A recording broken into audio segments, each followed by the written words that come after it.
All right, welcome to another Diggers Cast. Terry's back from his trip around the world for a few weeks. Matt's here with us from the frozen tundra that is Texas right now.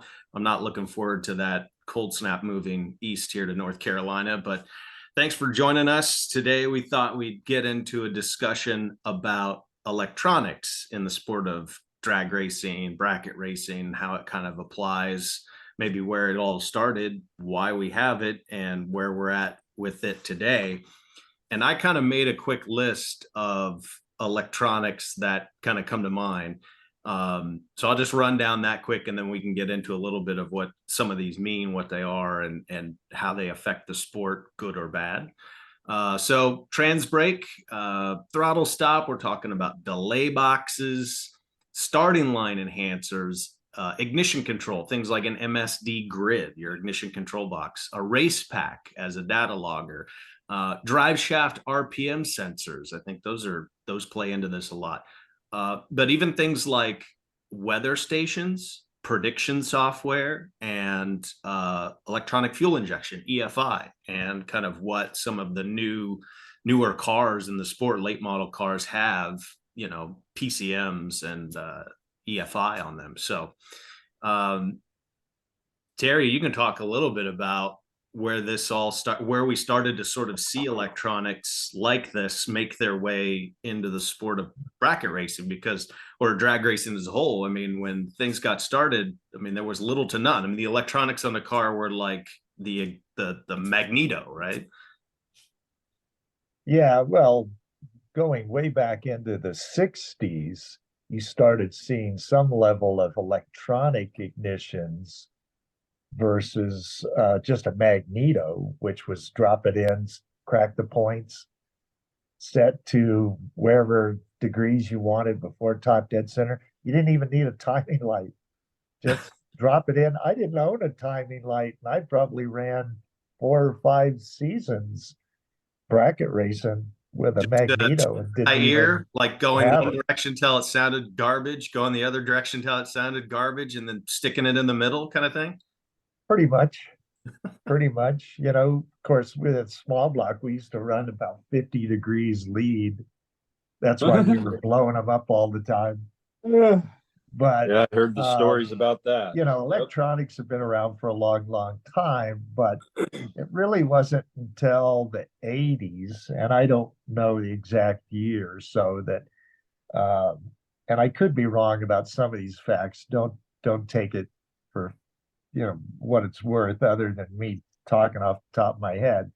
But Dead and Bear started making a delay box back in the 80s, and this was kind of in response to super gas, pro gas starting to take off as index racing, and you needed to have a delay box, and then that kind of led into a throttle stop situation. And well, let me pause you there for a second. So take me back to that time, like before the delay box, you're running pro gas, you have the trans brake button, but no delay. So you can leave on full throttle sort of thing, and it stalls up against the converter. You don't have a two-step or anything.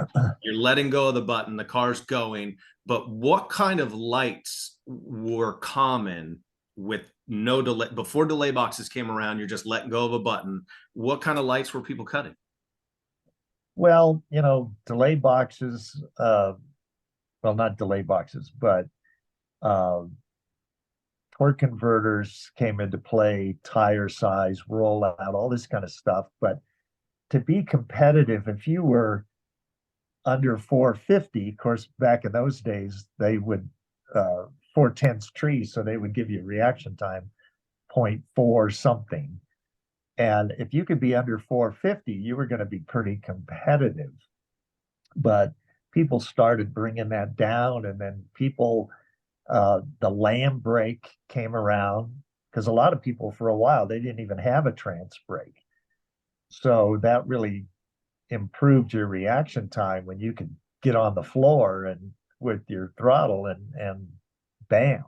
But they had lamb brakes, which were like retarders that are on buses and big trucks. that basically holds the drive line and keeps it from moving. And so once that started happening, people started getting much better reaction times and red lights. So then you had to have some way to slow that down. So that's when the delay box situation started to arise. And I believe Denver was right in the beginning of that. There were other companies that came in right after, but I think he might have been the first. Not sure about that, but and there's been plenty of companies come and go that make these kinds of things. And they certainly help you really refine your program. But then, a lot of people complain that well, this really takes a lot away from the driver, because it used to be that you had to find a place on the tree to leave for your car. And then if you were running like a clutch, you had to slip the clutch a little bit, keep it from spinning the tires. And you had to shift the car yourself. And, once delay boxes and all these electronics started to come in, then you had opportunities to do other things like shift the car and take away other functions that normally you'd have to set up some other way or not have any adjustability, such as timing and stuff. And you guys run grids, so you can talk more about the grid. I'm still not running a grid, but it's all customization that I don't see any end to it. Yeah, I mean, certainly we're at the point today, right, where the delay box will, your delays in there, you can put your shift time in there, you can bump up, you can bump down, meaning if you let go of the button and you're like, oh my God, I flinched, I'm way red, you can slap a button and add time to make sure you don't go red. Also, you can be like, gosh, that was totally late, if you feel like, and then take time away from your delay in hopes to go better green. There's also things like the flinch protection that's built into the K&R box, meaning like if you just happen to like, my thumb fell off the button, you can put it right back on and it will know, hey, you didn't take your finger off. So there's a lot of different sort of ways to control. I mean, like these days, let me show you a steering wheel out of a dragster. Right? I mean, I've seen a myriad of buttons in a car. Just like, what are all those? I feel like mine's pretty simple. I have a burnout button to control, RPM on the burnout to limit it, and then I have my trans brake button. But I've seen about 4 or 5 other buttons in people's cars. So the starting line enhancer I mentioned, also another function where you've had a little experience driving another car, Dad, that works in, but basically helps to control all of the throttle function of going to wide open when you are on the trans brake. So yeah, where does it kind of stop? Where we're driving a car or we driving a computer? Well, I think it was Kenny Bernstein who said, this goes back, 25 years or so ago, that, oh, I'm just the monkey they put in the car. If you can put your foot to the floor and let go of the button on time, then you don't have to do anything else except hang on. The car will do everything for you based upon how, like, the crew chief or whoever, yourself, is setting up this system that, as an example, on my car, and Matt, you can weigh in on some of this stuff as well, but you get up there, you push the button. Okay, so you've locked up the transmission, you put your foot to the floor. Once you let go of the button, this handy little box will take over from there. It will delay the reaction of letting the trans brake go, so it controls the transmission. Then it'll take some timing out of the ignition box for a preset time for like a half a second or 3/4 of a second. And then further down track, it'll release it so that, you're full timing. Then it'll shift the car for you. And you can set it up if you've got nitrous to turn the nitrous on and off. And it's crazy. I mean, you can see here's like all the different triggers and timers that it can do. And I know you've got one in your car. And I don't know, Matt, do you have a Pro Cube as well? I can't remember. Yeah, I got a Pro Cube. Okay, so we don't even use all the functions in it that's available. But And there's a lot yeah, of them. it's crazy. But that's how Yeah. you become extremely consistent. If you had to shift the car, like when I was running Super Comp and had a turbo 400, I had to shift twice and do it manually and still try to run 890. And I did that pretty good. And don't ask me how I was able to do that, because I didn't have that much power in the car, I guess. And it was pretty forgiving if you said, well, when I get out to the foam block at 330, I'm going to shift that. And it really takes a lot away from the whole driving aspect of it. That really, if you get everything set up correctly, all you have to do is be on time, be consistent in reacting to the tree. Well, I kind of remember going back to the point in our racing career with Dad and I when we were running Super Comp, and we kind of had to step it up to Super Eliminator, and that's when we were getting rid of the magneto. Everything that Dad had in the car was just so simple. There was hardly any switches. Quick funny story, learning the hard way about magnetos is and how they work is when we were changing to MSD and putting the 7AL setup on it, Dad took the distributor out and he said, here, touch the red wire sticking out of the top of the distributor. And what he did, he took the distributor gear and spun it real fast, and it shocked me. Son of a bitch. On the job training. Yeah. So he's like, well, that's how a magneto works. So that was just a funny story about changing from a magneto to an electronic ignition, but I've pretty much used and been fortunate enough to have learned on the 7AL boxes, when you use the modules or the chips, and then, I guess you could say maybe graduating into a grid. And some of that I'm still learning. Eric, you've helped me with some of the things on there. And it's it's easy to overthink a grid. Well, that's too easy. That it can't be that easy. Well, actually, it kind of is. You have full capability to dictate everything throughout. I guess you could say everything. Timing curve, retard, and it's all done on the computer. There's no chips, nothing. So kind of going from the 7AL boxes to, the grid, and then switching from the Diedenbear where you push those little buttons in to the Pro Cube where you just have the little, I guess you can say, a little knob sticking out. It's just, you can kind of see how everything's kind of evolved. Yeah, exactly. And there's just so much that is being controlled by laptops, by little dials. I remember when Dad used to set the throttle to try to run Super Comp, he had his calipers out and he would measure the throttle stop where it stuck out. He would measure 1.8, for example, or whatever. And to speed it up, he would write it down by what his caliper read to run 890. That's when there was no throttle stops.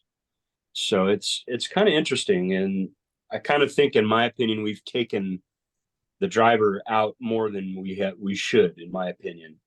The delay box is good and the grid is good, but I don't know.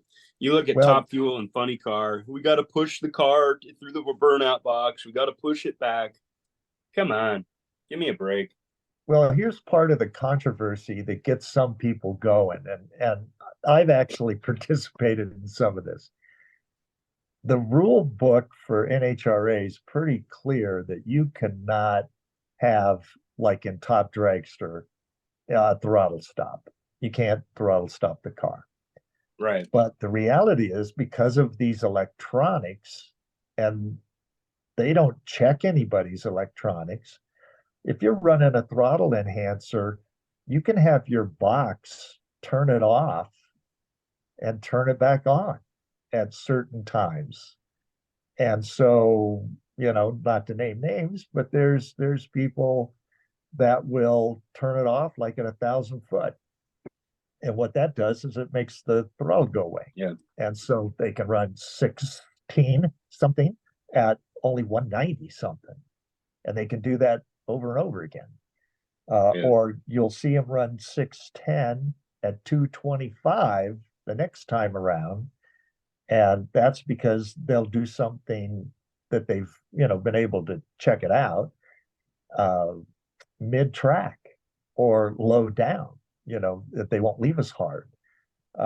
So there's a lot of like what I would consider to be throttle stop stuff built into all these electronics that can make your car much more consistent, which is, in my belief, is against the rules. Yeah. There's just so much going on, and you look at wiring these days, and man, it's crazy. It's just like a maze. It's crazy. Well, it seems like we're probably at the point that you can't put the toothpaste back into the tube, so to speak. Like you couldn't just change all the rules and eliminate. I mean, you could, but I don't think that would ever happen, that we'd eliminate a lot of the technology that's kind of grown out and created, how many businesses, like K&R makes these Pro Cubes and sells a ton of them. And, that I don't think is going to go away necessarily, but perhaps there's, I don't know, an appetite for some different categories. I mean, some people might argue and just say, well, foot brake class, a lot of times foot brake or mod, like there's no electronics allowed, no box, whatever you want to call it. And, it's back to just leaving off your foot, so to speak. But I would argue that and to get into some different electronics here, that even with cars like that are foot brake cars, I've been looking up a lot of stuff on like LS engines, and they're computer controlled with electronic fuel injection, and you can totally map out a fuel curve and sort of tune the car very, very well, to again make it run very consistently. So not sure that even gets kind of around the whole electronics thing. Yeah, I still think. Go ahead, Uncle. No, in 1994, I ran the Jegs All-Stars back in Columbus, Ohio. And after we ran the first round of that race, as we pulled off the track, they put all 8 of us off to one side and made us take body panels off and check our wiring and electronics. Huh. That was in 1994. And then once in like, I don't know, probably 2010 or so at Sears Point during a national event, after we pulled off the track down there. I don't know what they had, but they had a little handheld. It was a box. It wasn't like a laptop or a tablet. And they plugged it into my 7AL, and they were plugging stuff into everybody's stuff, reading something. I don't know what. But that's twice in all that time that anyone tech-wise has ever checked to see if you were doing anything that you shouldn't be doing. And the rules on electronics are pretty black and white. Again, I don't have the rule book in front of me, but it's either you can't do this and you can't do that. But as you pointed out, Eric, there's so much going on that I kind of think that NHRA is kind of lost. They don't know how to control this stuff, how to check it. or how to really control it. So yeah, the genie's out of the bottle, the toothpaste is out of the tube. Yeah.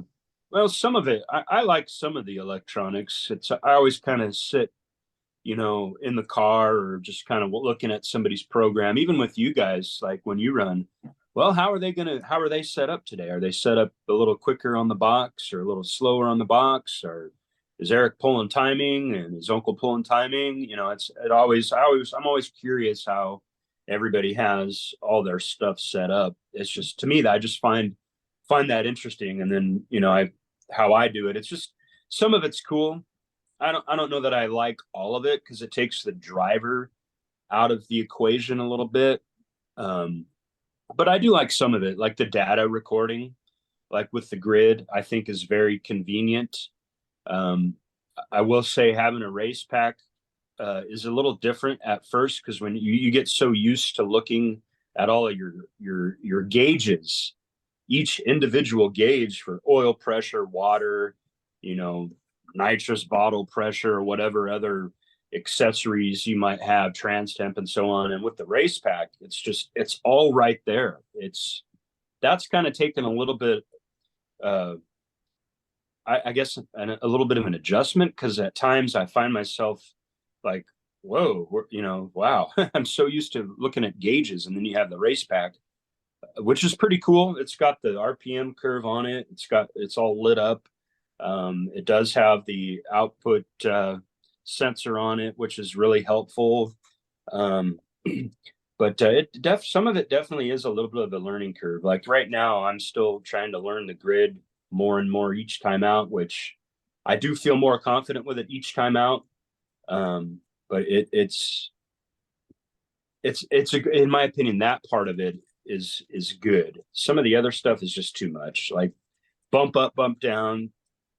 There's so much going on. I couldn't even think or remember to do that, to hit the button again. That's me, and that's kind of circles back to maybe even a kind of a safety issue, you know. Well, I'm kind of I'm dumb, I guess, in a way. I just think I like things to be simple as possible. So, I could add a bump up or down button to my car. The box will do it, but I just figured like I'll just be adding a new way for me to lose. Like I'll just be ending up more times than not. I'll get the slip back. I'll check it. And I'll be like, I shouldn't have touched that button because I just screwed myself. Like I made myself go red then, or I added 50 to my light. Why'd I do that? That's how I kind of see that. So I like in the car things to be as simplistic as possible.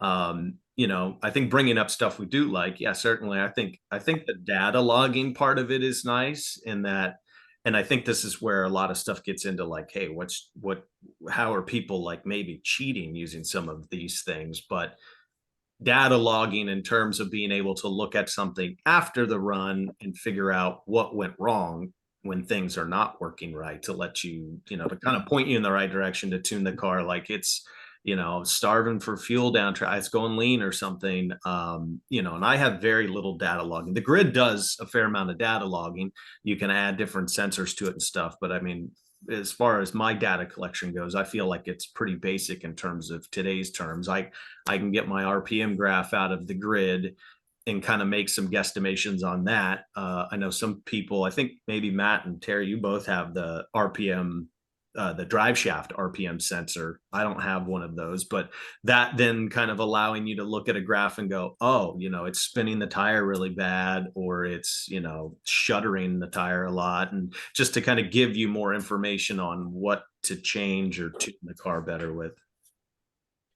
Yeah, you can learn a lot by the drive shaft. I mean, Uncle knows this. I mean, seeing how the converter is working and so on.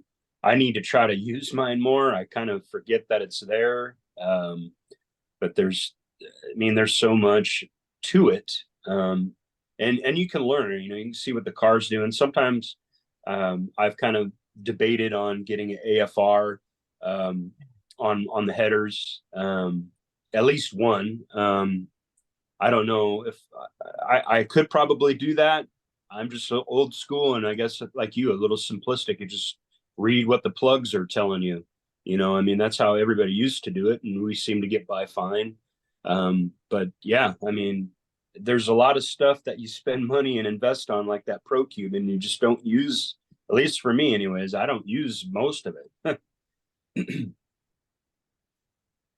Well, I think the bump up, bump down thing is just something you got to get used to. Um, Certainly, like the last pass I made, I knew I was late when I let go of the button, but given the type of button I have, it would be hard to kind of find it once I pulled my arm back and hit it again.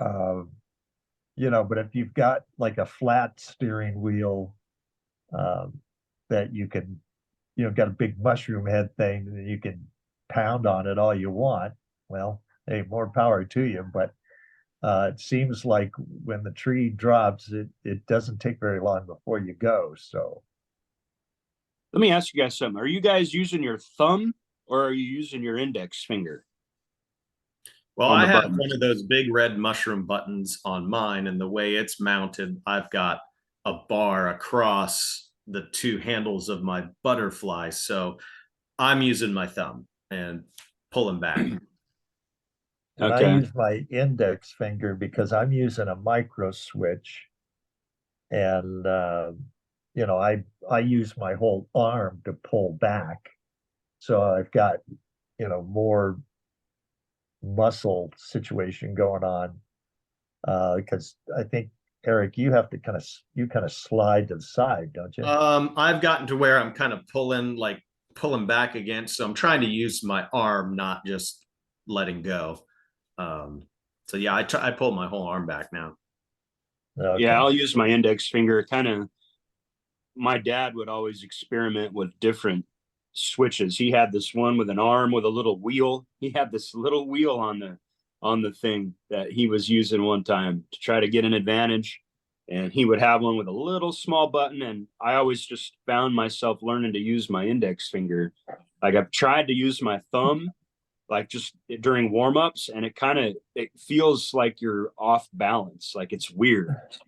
It's I can't find myself using my thumb. So like Uncle Terry does, I always just use my index finger. Well, one thing that I bought this newer K&R box Pro Cube that's got the Z Force option in it. That's what I was just going to ask you if you've tried that or not. I haven't done it. I've kind of wanted to, but and what that Z Force is instead of holding the button down and then letting go, you stage the car, push the button, and then let go of it. And what you do is when you see the light come, you hit it. So Oh, your reaction isn't like this or like that. It's like, okay, stage the car, push the button, and then sit there and wait for the light to come down and then hit it. Now, the advantage to that is if you're a bump down, bump up person, that you're used to just hitting it, hitting it, hitting it. So it's like, okay, boom, I go, oh, boom. You can keep booming that, or you got two different buttons to play with. And especially like with you, Eric, if you're giving somebody a couple seconds head start, you got plenty of time to sit there and think about it. Which is probably why I screw it up. Waiting for that 7-second Vega, he's halfway down the track. I'd be like, well, should I hit it again? Should I hit it again? Yeah. So often I'm getting a head start no matter how quick I run.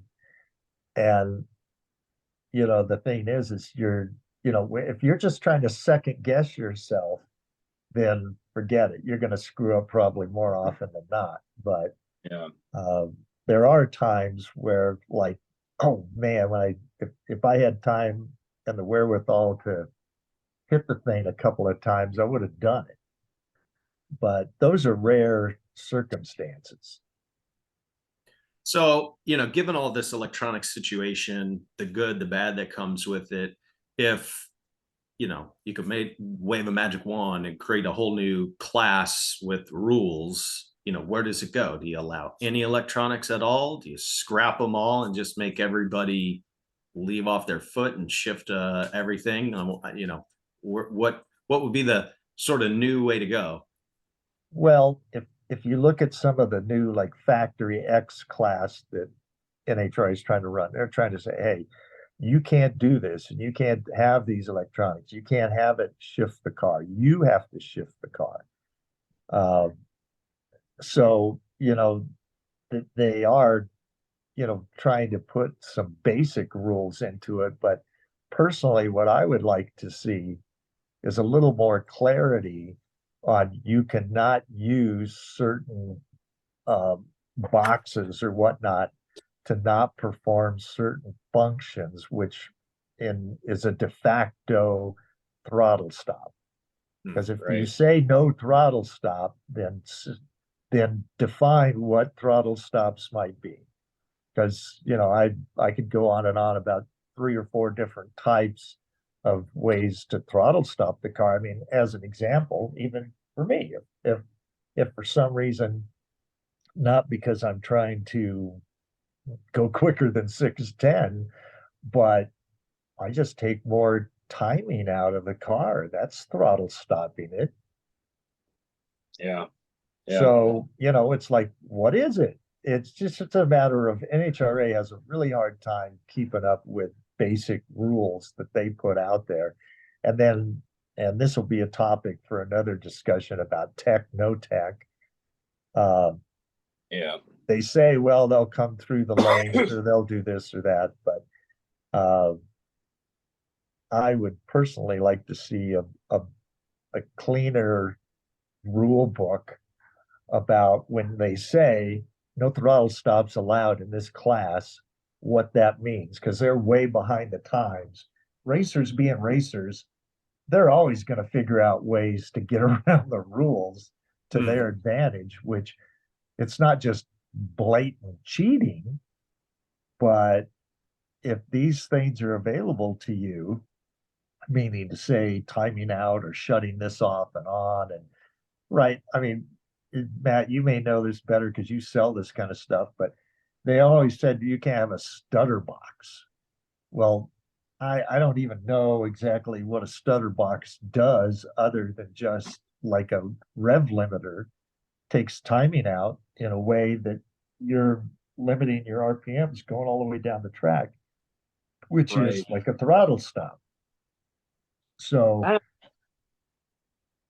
don't really, I actually haven't really got anybody that's buying any of those off of me. Those guys, they probably place their orders online or something like that.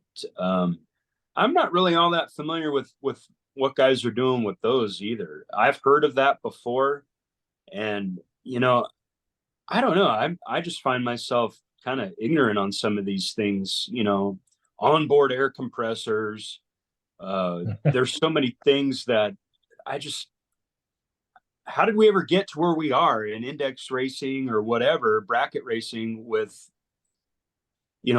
just basic CO2 bottles? I mean, some of the stuff to me, it's just like, okay, to each their own, I guess. But I don't know. That to me, that's just going too far. Stutter boxes, enhancers, and to me, that's like Eric said.